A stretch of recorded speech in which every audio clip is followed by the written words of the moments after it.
مجھے چین نہیں آ رہا اپنے بستر پر کہ جس نرم بستر پر قبر پہ جاؤں گا وہ نرم ہوگی کہ نہیں، وہ کشادہ ہوگی کہ نہیں، وہ وسیع ہوگی کہ نہیں۔ آج میں نے اپنے کمرے میں ایک چپکلی دیکھی تو ڈر گیا کہ ایک چپکلی دیکھی تو نیند نہیں آئی، اگر قبر سانپ اور بچھوؤں سے بھر گئی تو میرا کیا ہوگا۔ بڑی سردی تھی، کمرے میں ہیٹر نہ چلا تو نیند نہیں آئی، گرمیوں میں لائٹ نہیں تھی تو نیند نہیں آئی۔ کبھی اس ایک رات ہم نے سوچا کہ آج پنکھا بند ہوا میری آنکھ کھل گئی، قبر میں آگ بھڑکا دی گئی تو میرا کیا بنے گا۔ سوچو، آج دل گھبراتا ہے تو بیوی ہے، بچے ہیں، ماں باپ ہیں، فون کروں تو دوست آ جاتے ہیں۔ قبر میں دل گھبرایا تو کون آئے گا، میرا دل کون بہلائے گا۔ سوچو، اس دن کی تیاری کرو، اس دن کوئی ساتھ نہیں ہوگا میٹھے اسلامی بھائیوں، میں ہوں گا، میرے اعمال ہوں گے۔ اگر گناہ گناہ گناہ نافرمانیاں ہی کی ہوگی تو کیا کروں گا قبر میں، کچھ تو لے جاؤ ساتھ۔ نیکیاں کرنی ہے، کچھ تیاری کرنی ہے، قبر کو روشن کرنے کا سامان کرنا ہے۔ آؤ میٹھے اسلامی بھائیوں، یہ دعوت اسلامی کا مدنی ماحول بڑا پیارا مدنی ماحول ہے۔ یہ ماحول ہمیں یہ بھی سکھاتا ہے کہ کاروبار کیسے کرنا ہے، یہ مدنی ماحول یہ بھی سکھاتا ہے کہ فیملی کے ساتھ کیسے رہنا ہے، یہ مدنی ماحول ہمیں پڑوسیوں کے ساتھ کیسے رہنا ہے یہ بھی سکھاتا ہے، اپنے ملک اپنے شہر میں اچھا شہری کیسے بننا یہ بھی سکھاتا ہے، ساتھ ساتھ یہ بھی سکھاتا ہے کہ مرنے کی تیاری کیسے کرنی ہے، اپنا زادے راہ کیا تیار کرنا ہے، لے کر کیا جانا ہے۔ اے میرے بیچے اسلامی بھائیوں، خالی ہاتھ نہیں جانا۔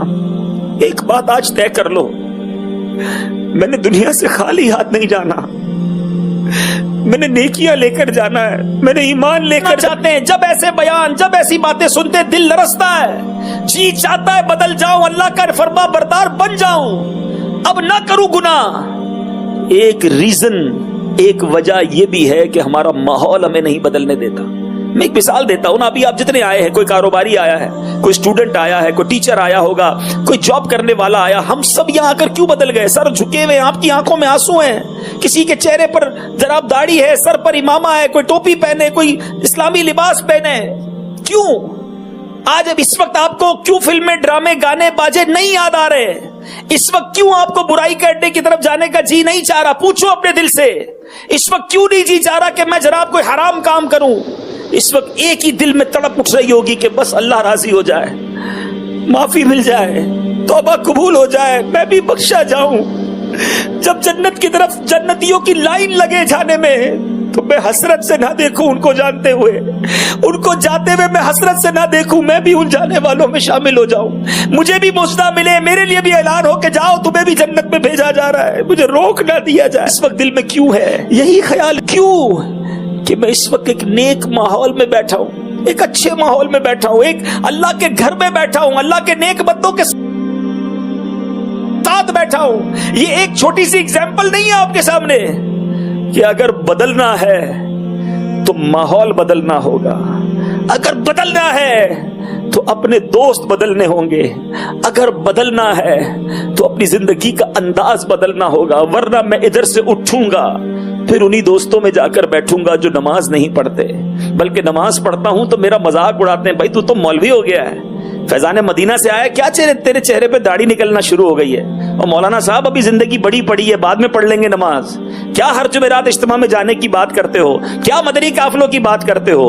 مگر ہم ان لوگوں کے ساتھ بیٹھ کر اپنی آخرت بھی برباد کرتے ہیں، ان سارے کاموں کو آہستہ آہستہ چھوڑ دیتے ہیں۔ اب آپ طے کر لیں، دوستی نبھانی ہے، دوستوں کو خوش کرنا ہے، ان لوگوں کو خوش کرنا ہے جو مجھے رب کی ناراضی کی طرف لے جاتے ہیں۔ یاد رکھو، روایتوں میں آتا ہے دوست وہ ہوتا ہے جس کو دیکھ کر اللہ یاد آ جائے۔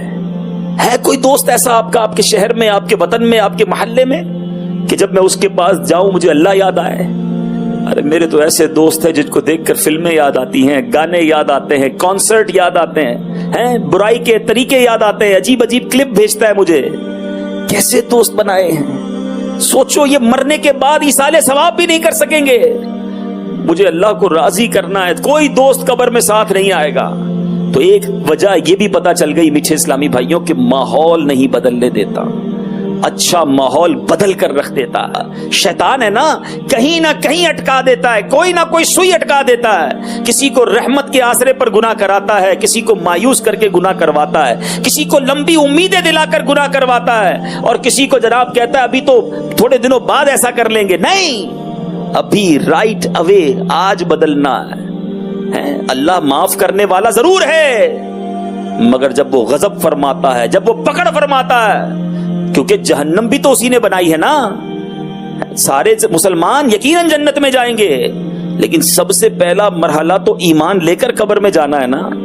گناہ کرتے رہے کرتے رہے کرتے رہے, اور اگر اللہ نہ کرے مرنے سے پہلے ایمان ہی لے لیا گیا تو پھر کدھر جاؤ گے. میں آپ کو نبی پاک کی ایک حدیث سنانے جا رہا ہوں. حدیث پاک کا مضمون ہے کہ انسان 4 قسموں پر رہتے ہیں, 4 طریقے پر رہتے ہیں. نمبر 1, کچھ لوگ غیر مسلم ہی پیدا ہوتے ہیں, کفر والی زندگی گزارتے ہیں, اور ان کا خاتمہ کفر پر ہی ہو جاتا ہے. کروڑوں ایسے لوگ ہیں جو ایسے ہی رہتے ہیں, جو غیر مسلم پیدا ہوئے غیر مسلم ہی مر گئے. دوسری قسم, آقا فرماتے کچھ لوگ وہ ہوتے ہیں جو مسلمان پیدا ہوتے ہیں, اسلامی زندگی ہی گزارتے ہیں, اور مسلمان ہی مر جاتے ہیں. ہم اللہ سے دعا کرتے ہیں یا اللہ ان لوگوں میں ہمیں شامل فرما دے. ہم مسلمان پیدا ہوئے ہیں, ایمان والی زندگی گزار رہے ہیں, مولا ایمان والی موت عطا کرنا. لیکن جو تیسری اور چوتھی قسم ہے سنو, آقا فرماتے کچھ لوگ کفر پر پیدا ہوتے ہیں, کفر والی زندگی گزارتے ہیں, مگر ان کا خاتمہ ایمان پر ہوتا ہے. ایسا بہت سارا آپ نے دیکھا ہوگا, کئی غیر مسلم مسلمان ہو جاتے ہیں, ان کے نصیب میں ایمان والی موت ہوتی ہے. مجھ سے ایک واقعہ نہیں بھولتا, ہانگ کانگ میں ہمارے کچھ مبلغین دعوت اسلامی ہاسپٹل گئے ایک مریض اسلامی بھائی کی عیادت کرنے. جب عیادت سے فارغ ہوئے تو برابر والے بستر پر ایک 70 سال کے قریب بوڑھا غیر مسلم لیٹا ہوا تھا. وہ بڑے عجیب طریقے سے دیکھ رہا تھا, سر پر امامہ, چہرے پر داڑھی. یہ کون لوگ ہیں؟ اشارہ کیا, اسلامی بھائی اس کے قریب گئے. اس نے کہا آپ لوگ کون ہیں؟ اور اس نے کہا مسلمان ہیں. تھوڑی دیر بات ہوئی, اسلام کی دعوت پیش کی. اس کو اسلام اتنا پسند آیا کہ اس نے کلمہ بستر پر پڑھ لیا. 70 سال کی عمر میں غیر مسلم نے کلمہ پڑھ لیا.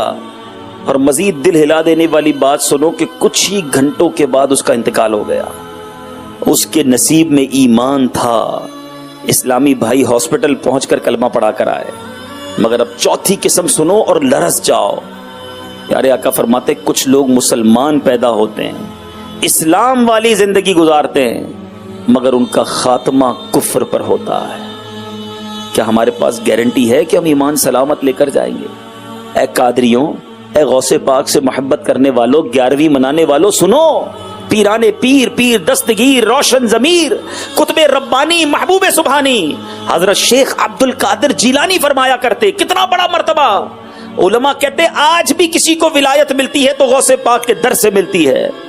مگر غوث پاک فرمایا کرتے لوگ کہہ رہے ہیں آج عید کا دن ہے, عید کا دن ہے. عبد القادر کے لیے عید کا دن وہ ہوگا جب اپنا ایمان سلامت لے کر دنیا سے چلا جائے.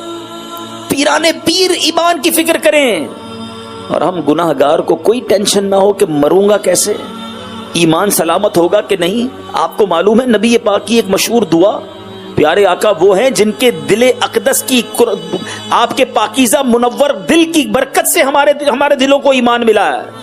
مگر آپ کیا دعا کرتے, یا مقلب القلوب ثبت قلبی علی دینک, اے دلوں کو پھیرنے والے میرے دل کو اپنے دین پر سلامتی عطا فرما. آقا دعا فرماتے میرا اور آپ کا حال کیا ہونا چاہیے تھا, ہمیں تو فکر ہی نہیں ہے.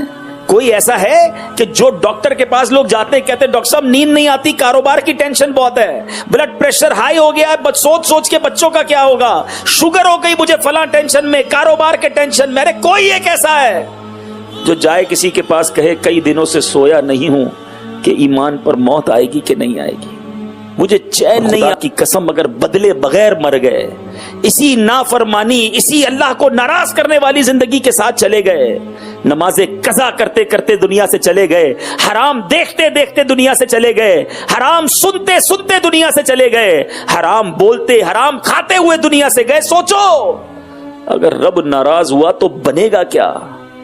قبر میں جس کے کیڑے مکوڑے ہوں گے کیا بنے گا؟ آج ہمارے اوپر ابھی کوئی کیڑا گرا دے ہم فوراً اٹھ جاتے ہیں, کوئی کہتا ہے یار پیچھے آپ کے کیڑا ہے, ہم فوراً کھڑے ہو کر جھاڑنے لگتے ہیں. مردے کی آنکھ اور ناک اور کان میں کیڑے جائیں گے وہ ہاتھ بھی نہیں لا سکے گا. سوچا وہ تکلیف وہ وحشت کیسے برداشت ہوگی؟ کیوں توبہ نہیں کرتے؟ اے میرے میٹھے اسلامی بھائیوں، یاد رکھیے جہاں میرے رب کی رحمت بہت بڑی ہے نا، وہاں وہ قہار بھی ہے، وہاں وہ جبار بھی ہے. وہ جب پکڑتا ہے، جب وہ سزا دیتا ہے تو پھر انسان کچھ نہیں کر سکتا. کچھ لوگ اس لیے بھی گناہوں میں پڑے ہوئے رہتے ہیں، بدل نہیں پا رہے ہوتے. اللہ معاف کرنے والا. جب مرنے سے پہلے گھر پہ کوئی نوٹس آئے گا کہ بھائی بدل جاؤ، 1 مہینہ رہ گیا ہے، توبہ کر لو پھر انتقال ہوگا، نہیں. آگاہ اپنی موت سے کوئی بشر نہیں. سامان 100 برس کا ہے، پل کی خبر. آپ کو پتا ہے آج اس وقت قبرستان میں گورکن قبر کھود رہا ہے. ہر وقت کھود رہے ہوتے ہیں نا، وہ کسی جگہ پر کفن دھو کر تیار ہو رہا ہوگا. آپ کو پتا ہے جس کے لیے قبر کھودی جا رہی ہے نا اس وقت، جی ہاں ابھی قبرستان میں جو قبر کھودی جا رہی ہوگی وہ کسی زندہ کے لیے کھودی جا رہی ہے جس کو تھوڑی دیر بعد مرنا ہے.